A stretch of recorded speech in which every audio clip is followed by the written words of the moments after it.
I had this kind of crisis, this anxiety, and I set off on a journey to try and find peace in my mind. And I set off to China. I was hoping to meditate my way out of my pain. But so long as I had defined myself as someone searching for peace, I was someone in turmoil. I was someone searching for being someone that I'm not right now. So paradoxically, that very ambition was the thing that was preventing me from relaxing into just enjoying my life in the present moment. Yeah, there's some really just beautiful grounding ideas that can help us feel a part of this world and help us better understand ourselves. And they also provide very kind of powerful methods of discovery for understanding ourselves. The breath is intimately connected to our nervous system. So if we shallow breathe, it actually excites our nervous system, and suddenly our heart's beating quicker and everything's on edge. However, if we habitually live in a high breathing, high heart rate state, it leads to chronic stress, and to, that is associated to the 6 leading causes of death. Welcome to the Collaborative Resource Hub by Wellness Provisions. We're bridging the gap between mental health, wellness, and rock and roll. I'm Amy McBride, owner of Wellness Provisions, the most badass wellness business. Hey, are you feeling a little stuck in life? I offer wellness coaching sessions. Book a session with me if you're seeking to get healthy and ahead. Sessions are available worldwide. And check this out. Wellness Provisions supplies rock and rollers with high-quality supplements. We've simplified your shopping experience and given you a trustworthy place to go where you can essentially shop blindfolded. And did you know all our Collaborative Resource Hub interviews air on YouTube as well as all major podcast platforms? Subscribe to stay in the loop. Go immerse yourself in the full Collaborative Resource Hub experience over on our website. You'll have access to helpful resources that will inspire and educate you. So let's inspire each other. If that guy did it, so can you. Last but not least, my legal disclaimer. Nothing in this interview or the Collaborative Resource Hub substitutes medical advice. Please connect with your GP if you need medical guidance. George, thank you so much for making time and hanging out with me. How are you? Pleasure to be here. Yeah, calling in from the UK, and yeah, really excited to do some exploration with you. Thanks for having me. Yeah. Okay, you are I'm going to say that you are an expert in Daoism. So whether you give yourself that title or not, that's what you're going to be for all intents and purposes today. And you've studied in China, and you have a super awesome YouTube channel. Is there anything else that you do or that you want to share about, what you do and also what got you to this point in your life? Yeah, so I run a YouTube channel and have done for the last 4 years, making films exploring mainly Taoism, which is the ancient Chinese yin-yang philosophy, which is a beautiful philosophy, which has transformed my life and my mental health. I started off anxious and confused and lost and lonely, spiritually and mentally and physically. And yeah, they're kind of these ideas from ancient China. And you'd imagine that because the world has changed so much in the last 2,500 years, that these ideas wouldn't be relevant to us in the modern world. But no, in fact, a lot of human nature and the sort of challenges that we run up against hasn't changed in all that time. So yeah, there's some really just beautiful grounding ideas that can help us feel a part of this world and help us better understand ourselves.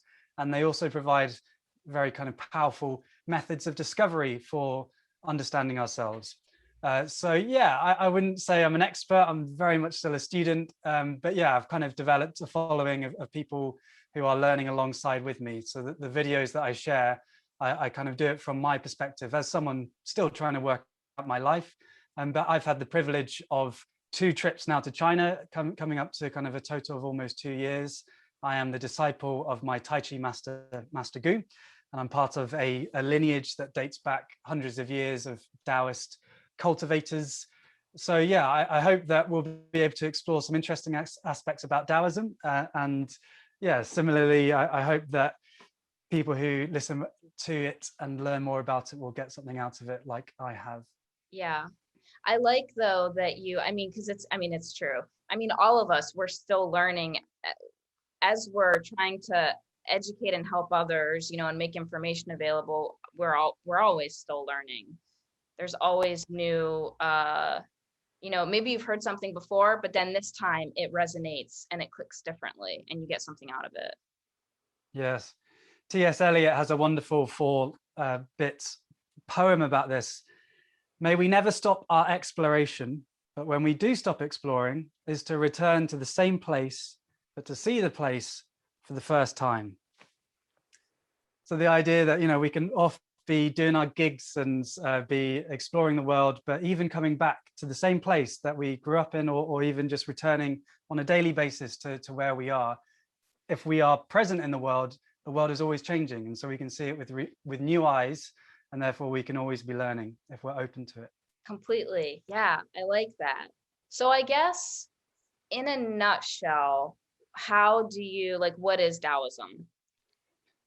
Yeah, so I think the easiest entry into it is sort of the yin yang, which is kind of more ubiquitous than Daoism. So people will know the yin yang and may have a tattoo of it to remind themselves of balance without actually knowing the origins of it. So that comes from ancient China. And so the yin yang is a basic diagram as trying to depict how nature works. And given that we are one manifestation of the laws of nature, we come out of this planet, which is intelligent, given that we're here and the plants and animals are here. And so, yeah, kind of the yin yang change and dynamism is a kind of a way in to start someone's journey in Taoism. But more generally, I'd say that Taoism, it's an ancient philosophy, but more broadly is a way of living. And so it presents with us ideas. So kind of the classic philosophy of kind of, you read a book, you are presented with ideas about how to think about yourself and the world, which may be different to how we normally think about ourselves. But then also it's a way of life. So people that may have heard of Tai Chi and Qigong. So these are kind of meditative practices that have come out of Taoism and the ideas of it, which can again help us understand who we are, help us come back into the present moment, de-stress, reground, and recenter. So yeah, kind of the general precepts of Taoism would be the fact that we are part of the world, and they talk about something called the Tao, which is their word for the world, also the word for the intelligence that animates the world. We see all the kind of complexity of our bodies, of the plants and animals. There is an intelligence that animates this living planet and living universe. It's so mysterious that we don't really understand it, but the Taoists put this term, the Tao, onto it. And so the promise of Taoism for us is understanding how the world works. And so over generations, the ancient Chinese coming out of the forests, and then since the early ancient ideas have been cultivating and developing the ideas further, is to understand our nature, understand nature more generally, understand the nature of other people. And so then when we understand this, we can lead our lives with less resistance. And so therefore live more joyously, with more freedom and more harmoniously. Okay, so like one of the principles might be basically like going with the flow, the path of least resistance. Yes. Yeah, so if change is one of the things that we see in nature, and the yin yang depicts this. I mean, for people who are watching or listening, the kind of the spirals and yin yang flows of nature, they are found, in hurricanes and galaxies, in seashells and animates, which lived 200 million years ago, even in the spiral of our crowns of our heads. And so, yeah, there's kind of patterns that repeat throughout nature, and one of them being change. And so the starting point for a lot of Taoism is acceptance. And so for me, with my mental health journey of having anxiety and confusion, intense life confusion, so that I would just be snoozing my alarm and sleeping in all day and feeling sick and beating myself up for not feeling good enough. Acceptance is the starting point for Taoism, because bad emotions and good emotions are a natural part of the human experience, and we can try and fight that and deny that reality, or we can accept it and move with it. Mm-hmm. And yeah, flow is one of these key words, and a metaphor that the Taoists like to use is as if we're in a big river, and some people, they understand that they're in a river and they can be carried and supported and taken down the river of life, and maybe they'll make a little float, have some beers and enjoy the ride. Other people, they don't realize that they are, in this river of life that the Taoists call the Tao.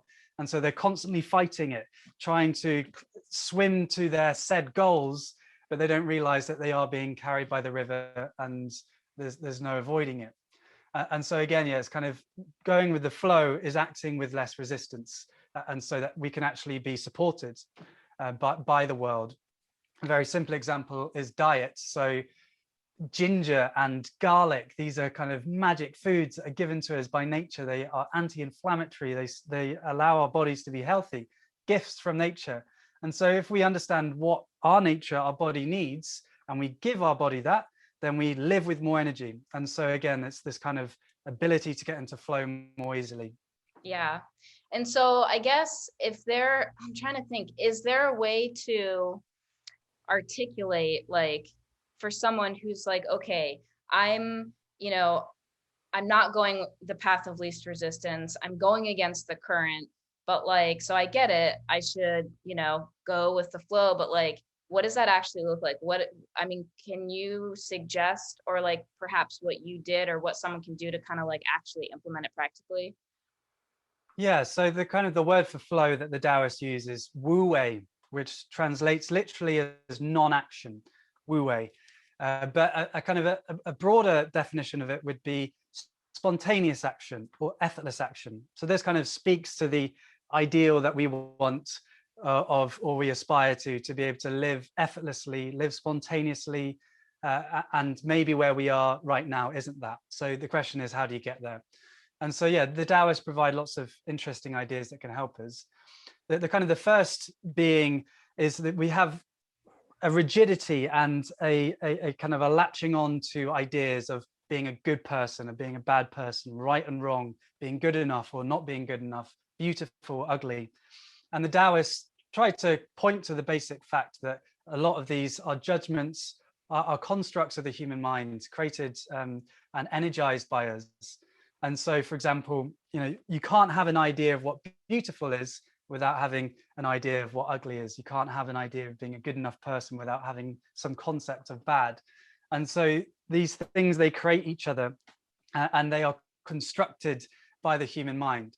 And so beginning to kind of start our journey of letting go of these things, of needing to be good enough, because, for example, with me, I had this kind of crisis, this anxiety, and I set off on a journey to try and find peace in my mind. And I set off to China. I was hoping to meditate my way out of my pain. But so long as I had defined myself as someone searching for peace, I was someone in turmoil. I was someone searching for being someone that I'm not right now. So paradoxically, that very ambition was the thing that was preventing me from relaxing into just enjoying my life in the present moment. Yeah, because in other words, you're labeling yourself as I'm unhappy right now, or like whatever. So like you're adhering to that limitation. Yeah, and then suddenly that becomes the story of who we are. Like anxiety, I'm feeling anxiety right now turns into I'm an anxious person. Like I messed up this job interview turns into I'm a piece of shit and I'm crap at everything. And so trying to just in our human brain, we create stories, we create patterns, and so that's okay. That's what our brains are almost designed to do, because it simplifies the world and helps us navigate it. But just beginning that kind of awareness that an option for me is to let go of the need to attach my identity and my well-being onto very contrived ideas of success, or being a good enough person, or being not fucked up, as some of us may aspire to. And again, paradoxically, that idea that we're fucked up is the thing that prevents us from just relaxing into enjoying ourselves. Yeah, it's so true. Yeah. I had asked you, what are the top 3 things within, your area of expertise, we'll say, that you have found to help the most amount of people? And you said Taoism, breath, and curiosity. So we've been talking about Taoism, but do you want to kind of touch on those and explain? Yeah, so it kind of links back to flow and wu wei as well. So the breath for me was not something that I really thought about. It's with us from birth to death. It is the kind of the rhythm, the yin yang rhythm of life that animates us. But it's not something I really paid much attention to.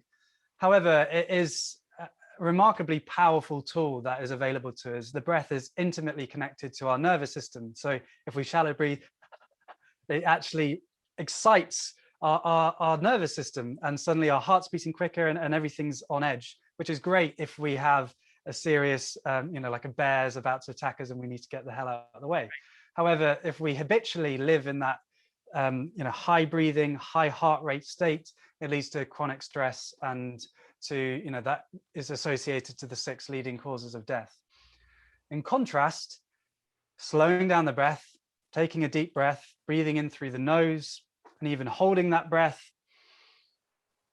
can be a remarkably powerful tool to help us just come back into the present moment, which is kind of this respite, this refuge, this comfortable place where, all these kind of labels of being good enough or not are kind of irrelevant, because we come back to the body, we come back to the breath and realize that, okay, I have the choice to continue thinking about these things, but the breath can be this kind of this thing to connect you back into the present moment.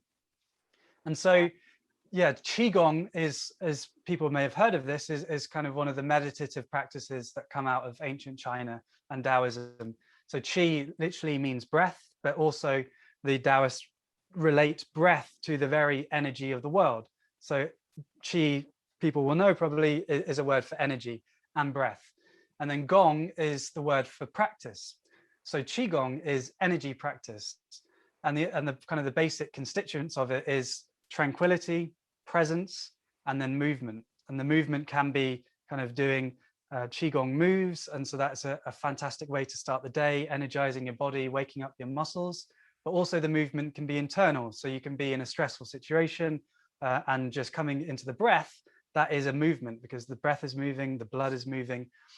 And yeah, this is a practice that is available to us at any given time. Okay. I'm trying to think if I should add, because I wanted to know, and we'll come back to this because I want you to finish and kind of go on the curiosity, rabbit hole. But after that, the differences between Tai Chi and Qigong, if you want to get into that. Yeah.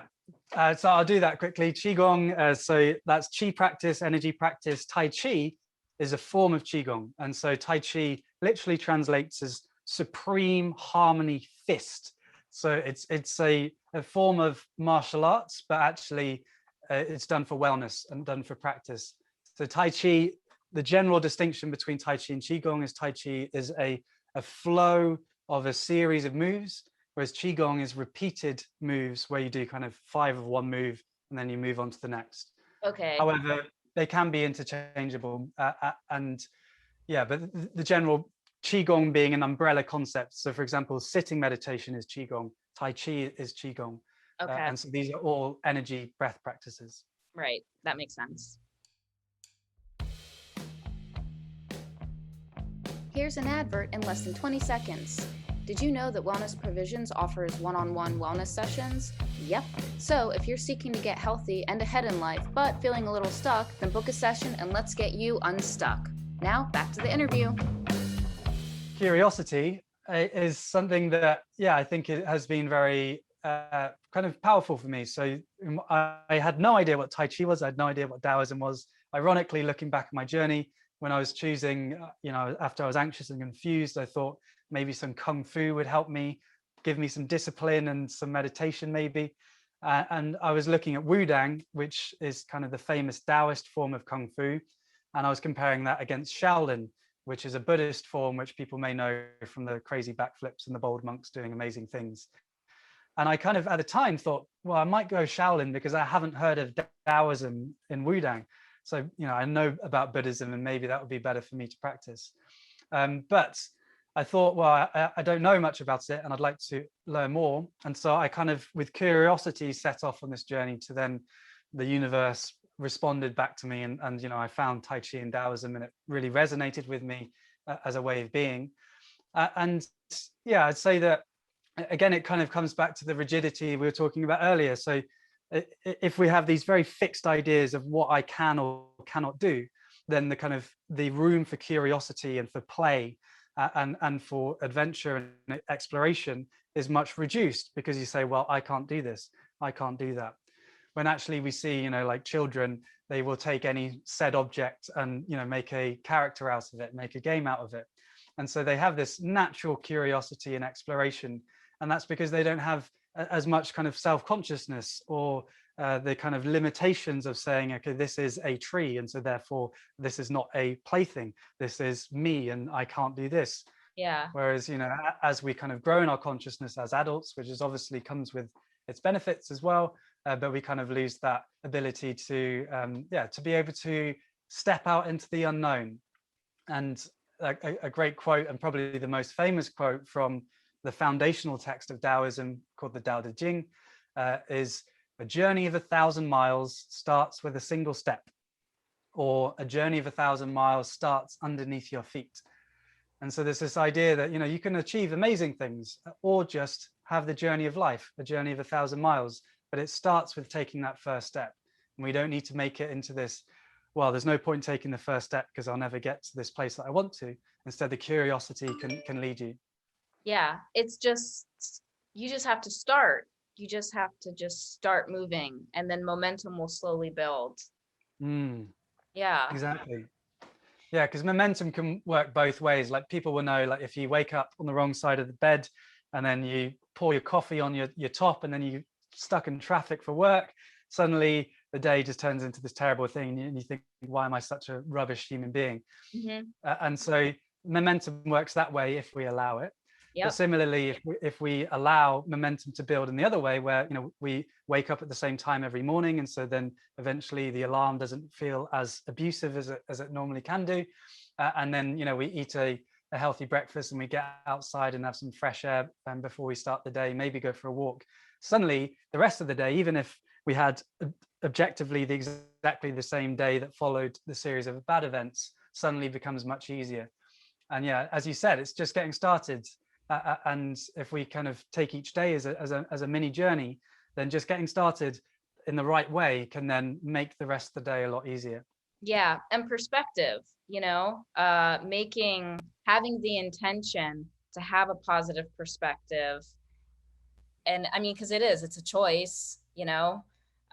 So if someone, you know, spilled their coffee and then forgot their keys and had to go back in, and then they missed a trap, you know, whatever, like, then you could stop and breathe and reset. Yes. So that is the meditation practice that I do the most, is almost just one breath, maybe two breaths. And so, you know, I'll cock up in some way and then just come back to the breath, because yeah, it relates to the acceptance. Okay, this is what I've done, I've cocked up, but does this need to then turn into a big story about me being insufficient?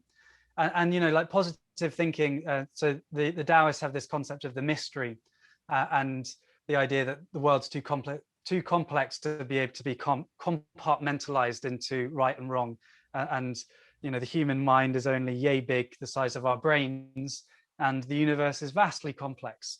So the idea that we can really have the story of who George is and who Amy is and who the listener is in a few sentences is not particularly reasonable. And so if we embrace the mystery, we actually become naturally more positive, because we see that, okay, this is who I am right now and this is what's happening.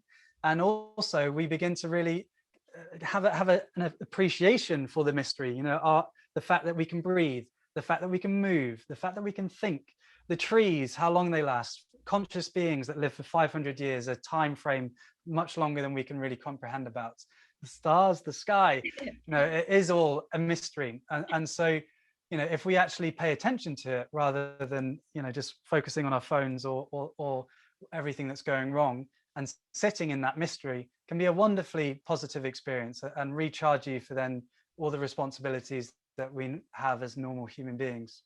Yeah. Yeah, like one thing I feel like that kind of relates to that, something, I guess it's just my own, like, all the time kind of mantra for myself, is trust the process, you're right where you need to be. And it Yes. releases the need to control the situation, and to just sort of embrace that the mystery of, like, whatever's coming is cool, it's good. Yes. Like we can't even control what thoughts come into our head, let alone control, you know, what other people do. So the brain you got to give it credit. It's trying to keep us alive in a complex and uncertain world. So it's okay that it's constantly craving certainty and ruminating about all the potential possibilities of what's going to happen next. But yeah, we can't control the world. That's just a definite fact. And so yeah, trusting the process is a beautiful thing that I also think about. Is like a lot of my anxiety when I first started the YouTube channel was posting a photo on Instagram and then having all of my self-worth associated with the number of likes that I had on that photo. And so, the kind of externalization of my happiness and not trusting the process of like, I am just expressing myself and the outcome and the number of likes really should be irrelevant.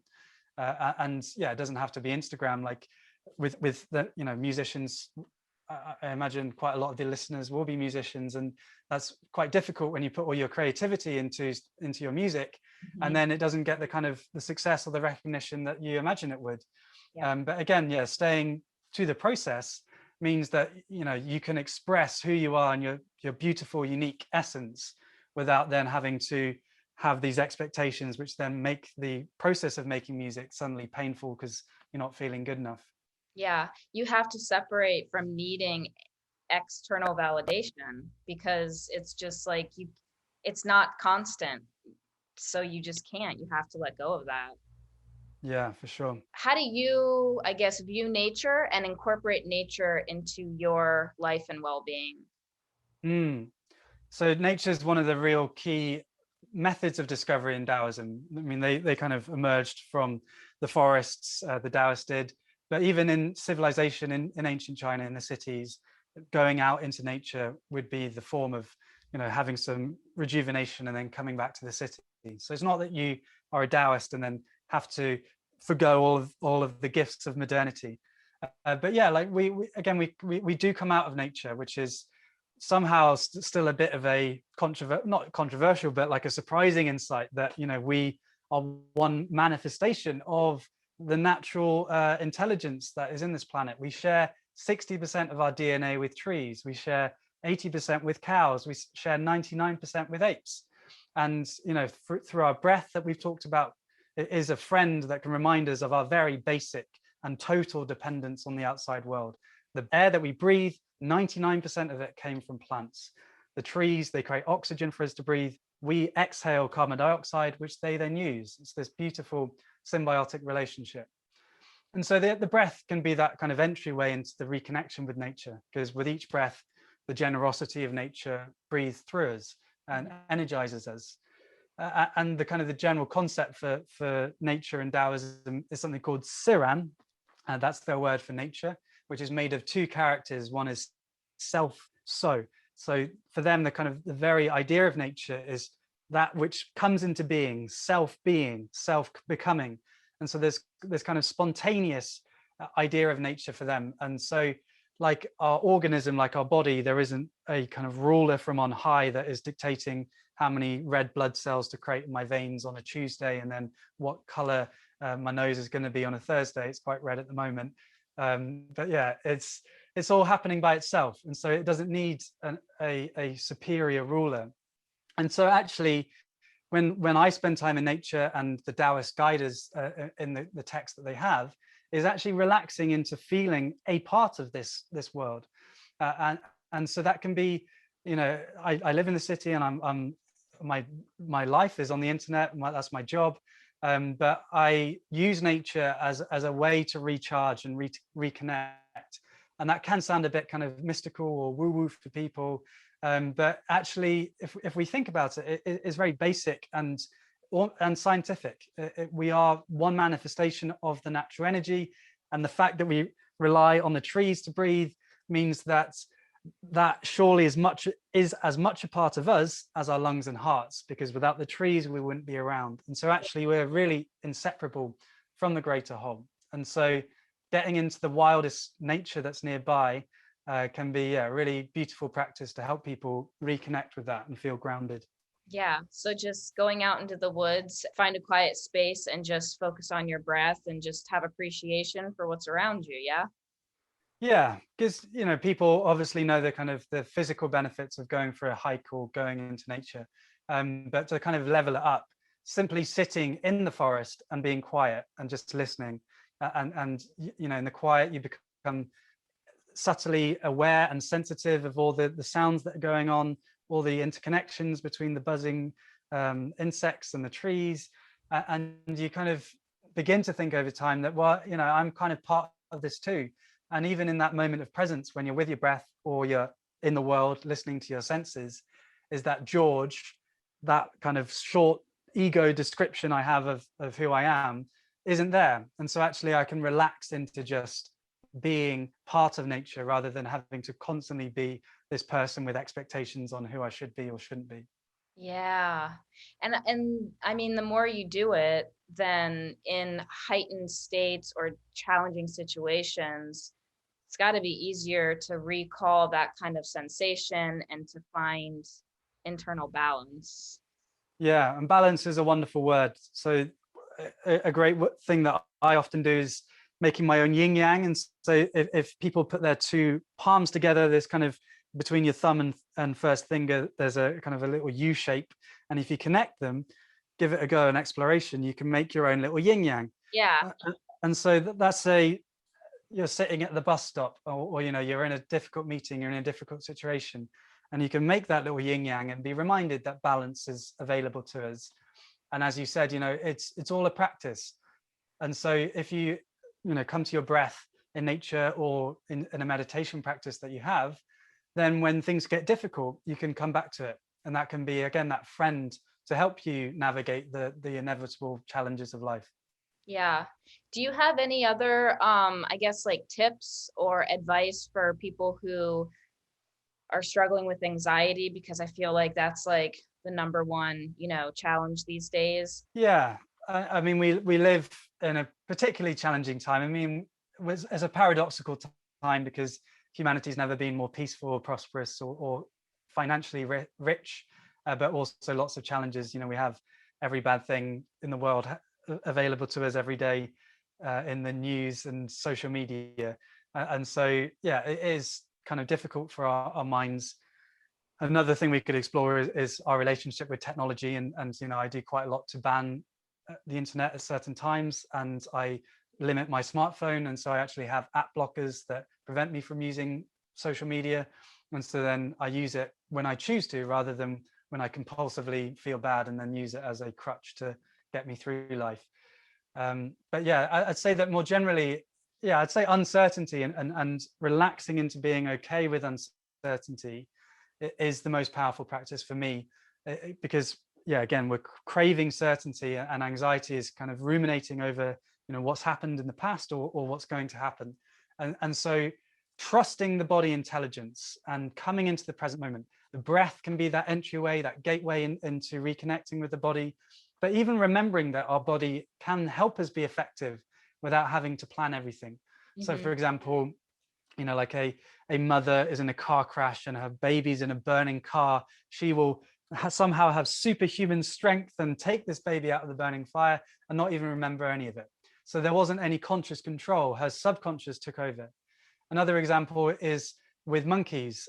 So, you know, again, they don't have verbal language intelligence, but they have subconscious non-verbal intelligence. And so there's some amazing experiments where they have monkeys who are taught to count. First of all, that's pretty mad. They can count 1, 2, 3, 4, 5, 6, 7, 8, 9. And then these numbers are shown on a screen, and then the numbers are covered, and the monkey has to remember the order of the numbers, and then they get a little treat. These monkeys can do it better than humans. And so they actually have a photographic memory. And so arguably, because we interpret what we see through the eyes, through the symbols of language, and then we try and remember, okay, 1, 2, 3, whatever the order is, whereas the monkeys can actually just fully take in what they're seeing from their eyes and then remember it as if it's a photograph. And so that is one example of this miraculous and amazing intelligence that is available to us. You don't have to think through everything. You can actually be spontaneously effective. Mm-hmm. And so just one practical example of that is, you know, in a job interview or a wedding, or you're in a kind of a new social situation, and you may kind of be worrying about it or doing some prep, thinking through your answers to your questions. And then inevitably you get into the job interview and you're asked a question that you haven't thought about. And so then you've got two options there. One is to freak out because it's outside the script and you don't know what to do. Or the second is to trust your subconscious intelligence, trust yourself that, you know, you can be spontaneous. You can say, that's an interesting question. I haven't thought about that before. Yeah. Can you say it again? And Yeah. then, you know, then get into it. Yeah. Well, that's like with these, I mean, I have, you know, like a general in front of me. I've got like, you know, a list of some questions and stuff. But then, and I always come back to this, it's like, if I'm engaged with the person I'm speaking to, which I am, and we're having a conversation, then, you know, the rest will sort itself out. So just relaxing into what is, and then the, you know, well, sometimes I do draw blanks, but Yes, generally yes, speaking, you know, it yes. flows because you're just in the present moment, I guess. And that's how a conversation works with a friend. You know, like you have in a social situation, your friend says something, a thought will pop up into your head, and then you say it. You don't pre-plan or worry about it. And so, yeah, like, you know, this sort of conversation, likewise, you know, it's just we're being present together and exploring. And so, you know, it doesn't have to be this big thing where suddenly we're freaking out and, you know, having to, you know, compare notes on our scripts beforehand. Yeah, yeah. Um, do you have any like well, aside from your badass YouTube station channel, do you have any other resources that could be of use to someone? Yeah, so my YouTube channel has kind of got 4 years of content now exploring Taoism. So if people want to get into that, George Thompson on YouTube is a great way in. I also have reading lists in the descriptions of all of my videos. So again, yeah, that's a great way for you to, if you want to have some books that I'd recommend to get into Taoism. And then actually with my Tai Chi master, Master Gu, who's this wonderful, charismatic and English-speaking Taoist master from the Wudang Mountains, we've got an online Wudang Taoist Wellness Academy, which is an online Tai Chi Academy, which has got students from all around the world. So that's another great way if people want to get into Tai Chi and Qigong, that you can actually learn with my master from anywhere in the world. And so that is taoistwellness.online if people are interested in that. Cool, sweet. What is your favorite quote? Yeah, so I thought instead of a quote, I would tell a story, because the stories in Taoism is one of the main ways that they transmit their information, and it's only short, but it's relating to these ideas of right and wrong, which can give us pain. And so a philosopher called Zhuangzi, who's kind of the second most famous Taoist after the author of the Tao Te Ching, which is the kind of the main text of Taoism. Yeah, Zhuangzi has silly and funny stories which are supposed to help us not take ourselves too seriously and present us ideas that can break us out of the normal cold rationality that dominates our lives. So yeah, this is what are the standards of right and wrong. So Nitie and Wang Ni are having a conversation one day, and Nitie asks, what are the standards of right and wrong? Wang Ni replies, how would I know that? Nitie says, well, do you know that you don't know? Wang Ni says, how would I know that? Let me ask you some questions. If a man was to sleep in a damp place, he'd soon get arthritis, but would a mudfish? If a man was to sleep in a tall tree, he would quiver and shake with fright, but would a monkey? Out of these creatures then, who knows the right place to live? All the men say that Lady Li is the most beautiful woman in all of China, but I would suppose that if I was to ask a mudfish, it would swim down to the bottom of the river, swimming away in disgust. Out of these creatures then, who has the right standards of beauty? The way I see it, right and wrong, benevolence, being a good person, all these paths are hopelessly snarled and jumbled. How would I know anything about such discriminations? Yes. Yeah. So yeah, some fun, you know, thinking about different animals and their preferences, and given that we are all unique manifestations and we have our own preferences, the idea is that, you know, we could be beautiful or not beautiful, except from the feeling that we have of acceptance, which is a beautiful experience. Yeah, it's fun story. That's good. Yeah, I mean, it puts it in perspective that what's right for someone else is not the same. It's just all personal. Yes. Far out. Do you have anything that you would like to, well, any final like thoughts or comments that you want to pass on? And then if you have anything cool coming up or that you'd like to point people towards. Mm. Yeah, I'd say that coming back to curiosity, I mean, if people are listening to this, you know, they're curious about themselves and their nature and nature more generally, or the world. And so, yeah, just keep going. And this is a wonderful thing to follow, because that self-discovery can pay dividends over a lifetime. It creates that momentum we were talking about. It's a snowball effect. And so that work to understand yourself, you know, will be with you for a lifetime. And so I commend people on that, and just say, keep going. And yeah, and for me, I am going to be doing more live teaching, which you can find on my YouTube channel. And so, yeah, exploring Daoism in a weekly live stream, eventually on YouTube Live, and some other sessions. But yeah, have a look at my videos. I've just released my film, of course, Journey to the East, which is the biggest project I've worked on so far, which is an introduction to Daoism told through my story going to China last year and coronavirus and what that shows about our basic interdependence. It's an hour long, designed to be watched with popcorn. So if people would like to see that, it's a great way into this beautiful world. Thank you so much for being here. And this was a super fun chat, and I've enjoyed just sort of like, yeah, going back and forth and hearing your insights and knowledge on all of this. It's so awesome. Well, thank you, Amy, and thank you for holding this space. It's great what you're doing. So yeah, we're all part of this movement of raising consciousness and loving ourselves and wellness. And so yeah, more power to you. Right on. Thank you. Have a good day. You too.